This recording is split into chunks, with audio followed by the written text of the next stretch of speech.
This channel does not promote any violent, harmful, or illegal activities. All content provided by this channel is meant for an educational purpose only.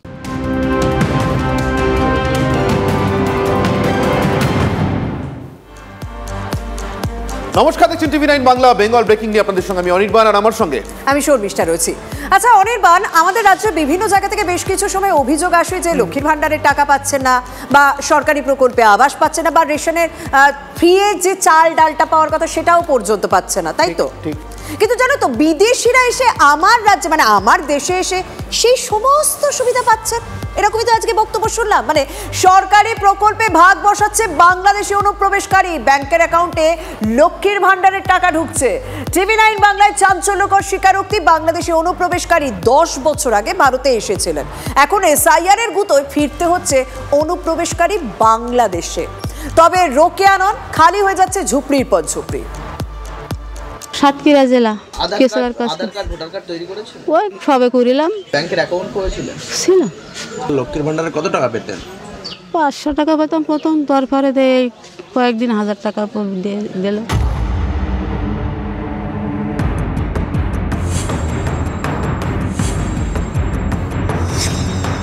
Bangladeshi অনুপ্রবেশকারীর এদেশে bank account, তাতে আবার নাকি নিয়মিত যেত লক্ষ্মীর ভান্ডারের টাকা। শুধু তাই নয়, ভারতে ঢুকে ভোটার কার্ড বানিয়ে দুবার ভোটও। ইনি 10 বছর আগে বাংলাদেশের সাতক্ষীরা থেকে ভারতে অনুপ্রবেশ করেছিলেন, থাকছিলেন সেক্টর 5-এর একটি ঝুপড়িতে। কিন্তু SIR চালু হতেই লোটা কম্বল নিয়ে সীমান্ত পারের চেষ্টা। শুধু কি এই রোকেয়া বিবি? নিউ টাউনেও এক ঝুপড়িতে গিয়ে জানা গেল সেখানেও নাকি বহু বাংলাদেশি লক্ষ্মীর ভান্ডারের টাকা পান। সব আছে এদের। কি আছে?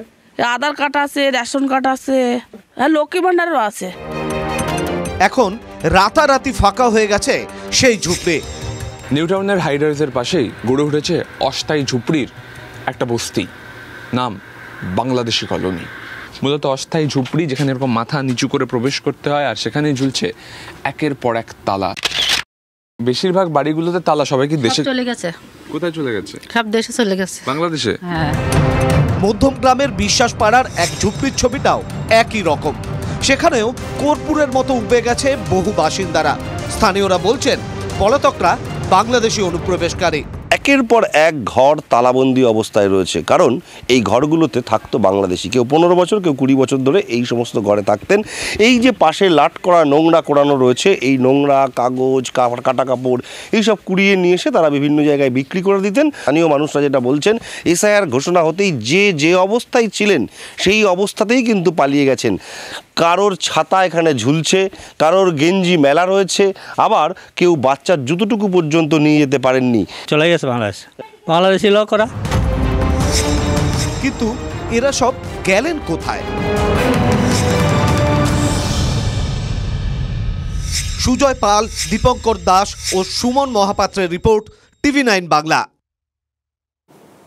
অর্থাৎ বুঝতে পারছেন তো, SIR শুরু হতেই অনেকের ঘুম ছুটে গিয়েছে, বাংলাদেশে ফেরার ধুম দেখা যাচ্ছে।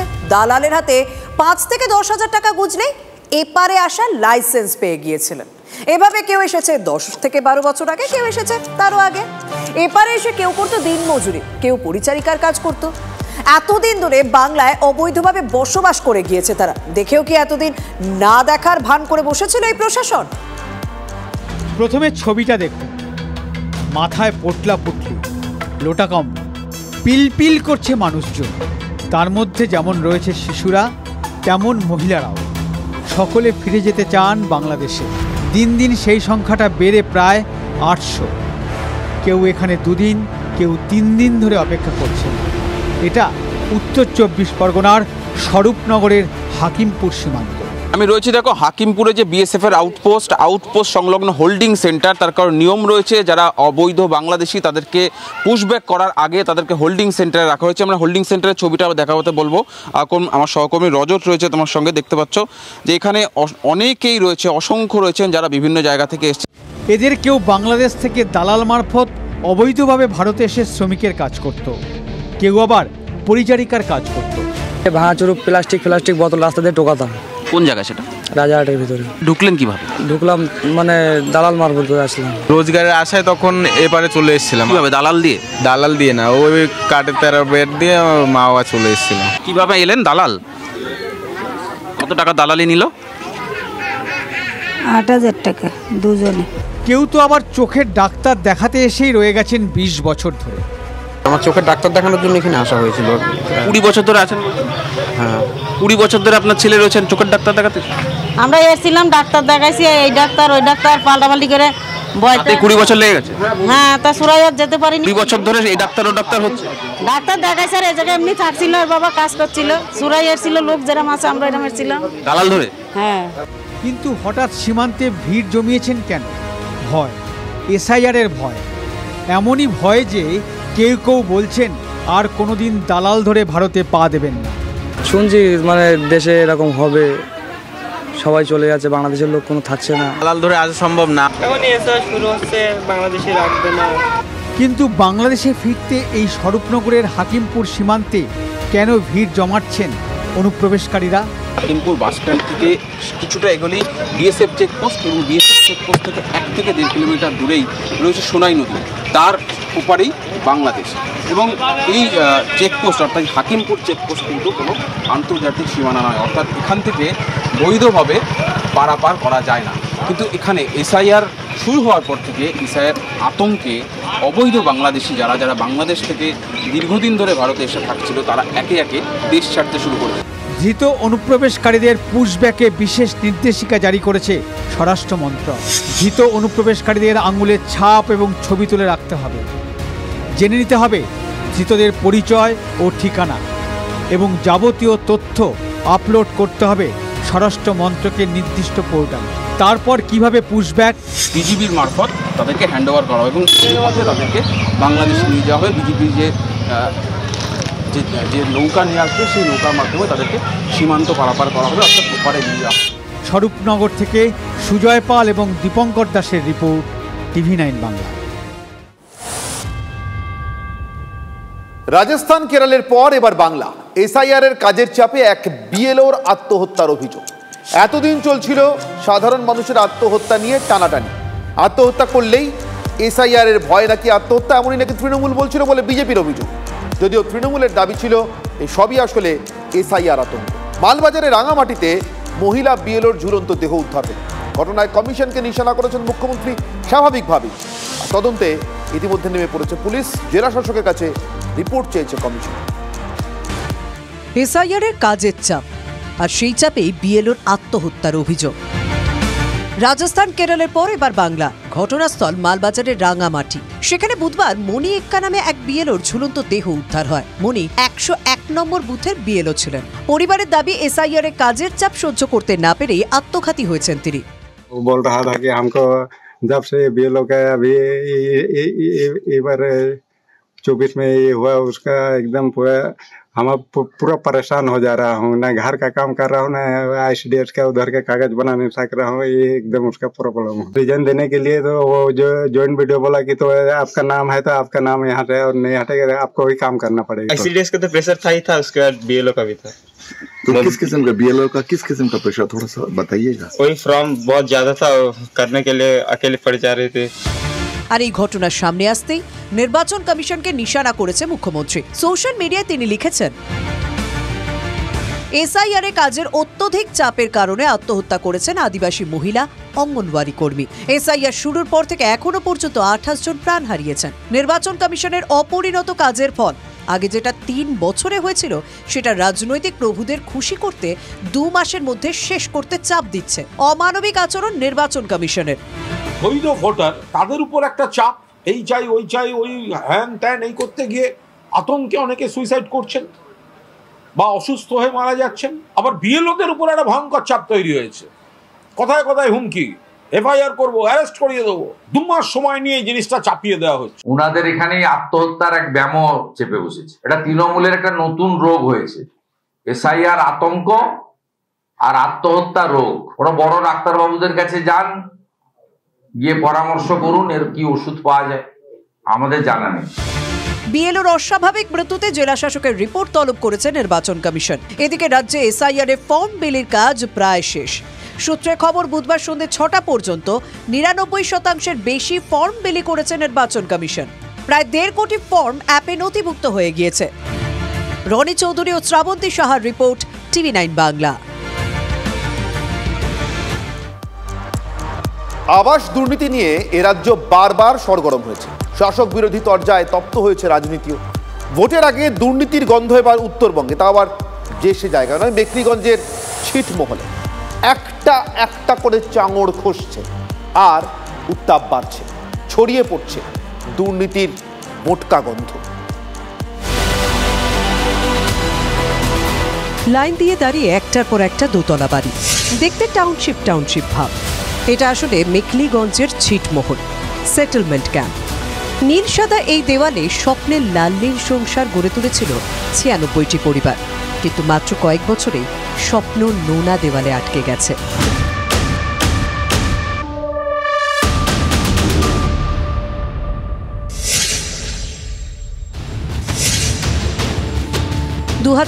সালে ভারত বাংলাদেশ ছিটমহল চুক্তির ফলে 96টি পরিবার হয় কোচবিহারের অংশ।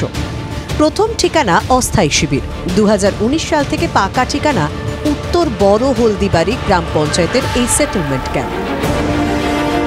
কেন্দ্রীয় সরকার কোটি কোটি টাকা বরাদ্দ করেছিল এই সেটেলমেন্ট ক্যাম্প তৈরির জন্য, কিন্তু 6 বছরের স্বপ্নের দেওয়ালে এমন নোনা ধরেছে দেখলে মনে হবে বহু যুগ আগে তৈরি হয়েছে এই বাড়ি।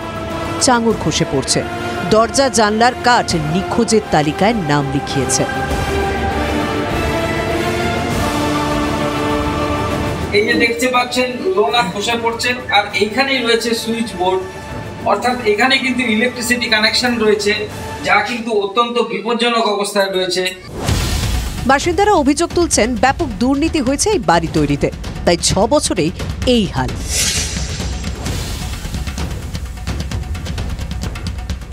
অভিযোগ তো কতদিন থেকে করেছি, কিছু করেনি এখনো। যাচ্ছে পাইপ গুলো ফাটিয়া জল বের হচ্ছে। ওই যে বাথরুমের নিচটা আছে না, ওটা দিয়ে জল উঠে, পরে রোয়াল গুলা ওগুলা সব ভিজা ভিজা, আর ওই যে কিয়াগুলা উঠে যায়, উপরের যে কিয়াটা আছে ওটা উঠে যায়। বাসিন্দাদের সুরে সুর মিলিয়ে দুর্নীতির প্রশ্নে শান দিতে শুরু করেছে বিরোধী বিজেপি। কেন্দ্রের পাঠানো টাকায় রাজ্যের দুর্নীতির অভিযোগ গেরুয়া শিবিরের। রাজ্যের তো বেহাল অবস্থা করে রেখেছে এই সরকার, তাদের কাছ থেকে আর কি আশা করা যেতে পারে? ব্যাপারটা গোচর হলো, গোচরে আসলো, নিশ্চয়ই আমরা কিছু ব্যবস্থা করব। ব্যাপারটা দরজা জানার যে ফ্রেমগুলো আছে সেগুলোও, যেগুলো শাটারিং কাট, যেগুলো হচ্ছে কোনো ঢালাইয়ের কাজ করলে ওখানে সাপোর্ট হিসেবে লাগানো হয়। শাসক দল এখানে আছে, শাসক দলের মতো কাজ করছে, বেশি কিছু বললে মিথ্যা কেস দেওয়া হচ্ছে বিরোধীদের। দুর্নীতির অভিযোগ এলে শাসক সেটা মানতে চাইবে না, সেটাই তো এই রাজ্যের দস্তুর। আগে আমি বিজেপিকে বলবো, বিজেপির নেতৃত্বকে বলবো, তাদের ক্যারেক্টার, তাদের চরিত্র আয়নার সামনে দাঁড়িয়ে তাদের ছবিটা যেন দেখে তারপরে অন্য কাউকে যেন ঢিল ছোড়ার চেষ্টা করে। মহকুমা শাসক অতনু মণ্ডল ক্যামেরার সামনে কিছু বলতে চাননি, তবে তার বক্তব্য, আমি যতদূর জানি ফ্ল্যাট বাসিন্দাদের হস্তান্তর করা হয়েছে, তাই রক্ষণাবেক্ষণের দায়িত্ব বাসিন্দাদেরই নিতে হবে। সে তো বুঝলাম বিডিও বাবু, কিন্তু পরপর এতগুলো লাল নীল সংসারে দেওয়ালে নোনা লাগলে তার দায় কি পাবলিকের ঘাড়ে চাপিয়ে পালানো যায়? নীল সাদা সরকারি দেওয়ালে দুর্নীতি ছিটে যে স্পষ্ট দেখা যাচ্ছে। জলপাইগুড়ি থেকে নীলেশ্বর সান্যালের রিপোর্ট, টিভি 9 বাংলা। দক্ষিণ 24 পরগনা বিষ্ণুপুরে কারখানায় ভয়াবহ আগুন। পাহাড়পুর কুলিং টাওয়ার কোম্পানি কারখানায় আগুন লেগেছে। এখন ঠিক কি পরিস্থিতি? আমার সহকর্মী এই মুহূর্তে সৌভিক সঙ্গে রয়েছেন। সৌভিক, এই তো ভয়ানক আগুনের ছবি দেখছি, মানে কি অবস্থা, কিভাবে পরিস্থিতি নিয়ন্ত্রণে আনার চেষ্টা করছে? আর কারখানার ভিতরে কেউ ছিল না তো? দেখো, দমকলে 4টি ইঞ্জিন আগুন নেভানোর কাজ করছে এবং তোমাকে জানিয়ে রাখি, বিকেল 5টার পরে যেহেতু কোম্পানি শাটডাউন হয়ে যায়, সেই সময় কিন্তু কোম্পানির ভিতরে কেউ ছিল না। প্রাথমিক অনুমান শর্ট সার্কিট থেকে আগুন।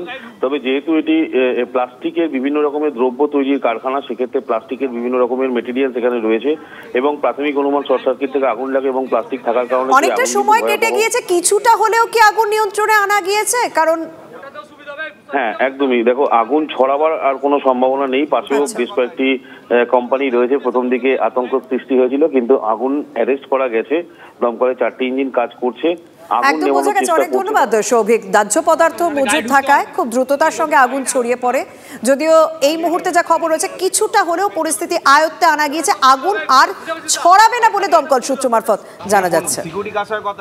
শর্মিষ্ঠা, কি একটা রংবাজির খবর আছে বলছিল? একদম, তুমি আমার মুখের কথাটাই কেড়ে নিলে। মানে গোটা পৃথিবী তো রঙিন, কিছু কিছু রঙের সঙ্গে অন্যরকম গল্প জড়িয়ে যায়। যেমন রবি ঠাকুর লিখেছিলেন না, রং যেন মোর মরমে লাগে, আমার সকল কর্মে লাগে।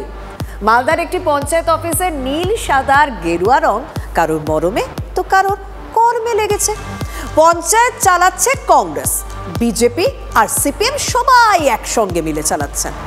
অফিসের রং বাইরে থেকে নীল সাদা আর ভিতরে পুরো গেরুয়া, আর তাতেই চটেছে তৃণমূল। গোসা করে পঞ্চায়েত অফিসও তারা যাচ্ছেন না। মালদার হরিশ্চন্দ্রপুরের ভিঙ্গল পঞ্চায়েতে এখন রং রাজনীতি জোরদার। মালদার হরিশ্চন্দ্রপুরের ভিঙ্গল পঞ্চায়েত বরাবরই রাজনীতির আড্ডার হটকে হবে নাই বা কেন? 19 আসন বিশিষ্ট পঞ্চায়েতে কংগ্রেসের 6টি আসন, সিপিএমের 4টি, বিজেপির 3, বাকি 6 তৃণমূলের। কালার প্যালেটে লাল, নীল আর গেরুয়ার মহামিশ্রণে মহাজোটের পঞ্চায়েত চলছে। তৃণমূল এখানে বিরোধী।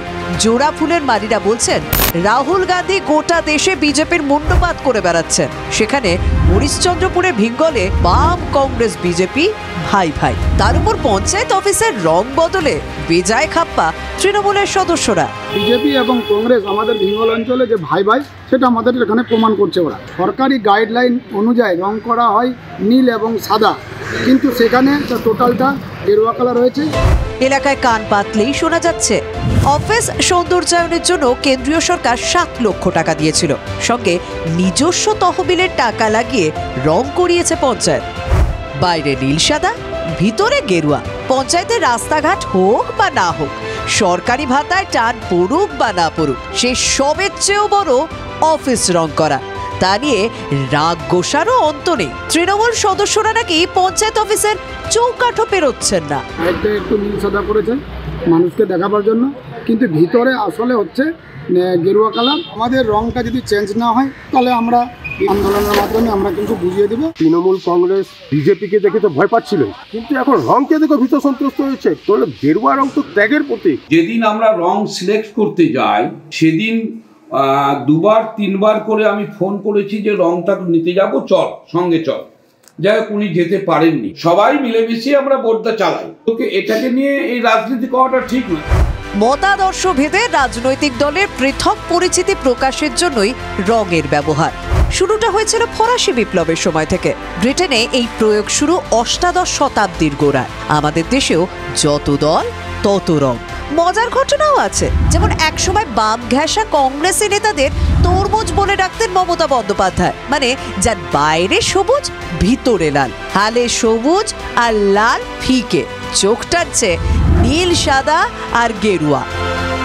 মালদা থেকে শুভতোষ ভট্টাচার্যের রিপোর্ট, TV9 বাংলা।